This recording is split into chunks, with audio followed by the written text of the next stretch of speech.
درنو لیدونکو سلام، وخت مو په خیر. ستړي مشئ د نن ورځې مهمو خبرونو ته.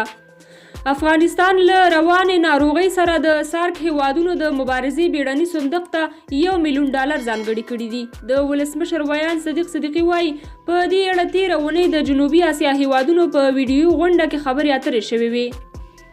د هیواد پخواني ولسمشر حامد کرزي د زابل ولایت په سپین غبرګه سیمه کې پر افغان امنیتي ځواکونو باندې پرونی برید چې له امله یې ګڼ شمېر سرتیري ووژل شول په کلکو ټکو غندلی دی.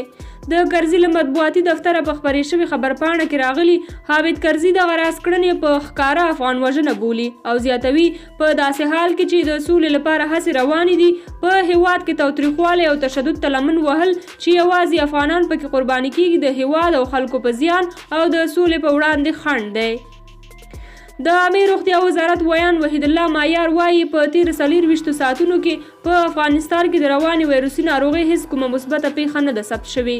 د نوموړي په خبره د هیواد په 28 ولایتونو کې د دغې ناروغۍ 449 شکمنې پیښې ثبت شوې وي چې له هغې ډلې د 414 هغو پایلې منفي، د 24 مثبتې او 12 نورې لا هم تر څېړنې لاندې دي چې وروسته به یې په اړه له خلکو سره معلومات شریک شي.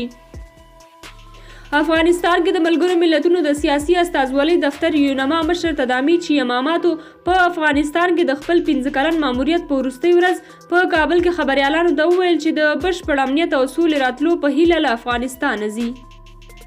د ملکي هوایي چلن اداره وایي د روانې ویروسي ناروغۍ د مخنیوي په خاطر یې 90 سلنه الوتنې درولې دي. د یادې ادارې مشر محمد قاسم وفایي زاده وایي په تېرو 15 ورځو کې د ملکي هوایي چلن 90 سلنه د کورنیو الوتنو مخه نیولې ده.